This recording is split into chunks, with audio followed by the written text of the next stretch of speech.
dove scorre l'acqua.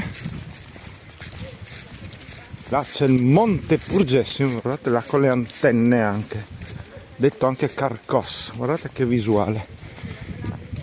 E là c'è tutta la dorsale del Monte Craguenza che comunque parla sul Monte Ioanna, Craguenza che parte da Cividale, questa lunga dorsale a L.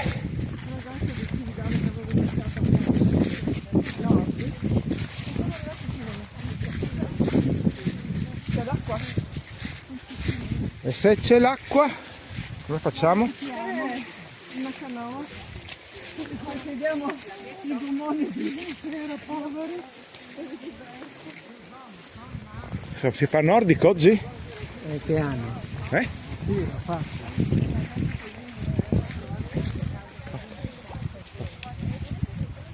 Passaggi in mozzafiato.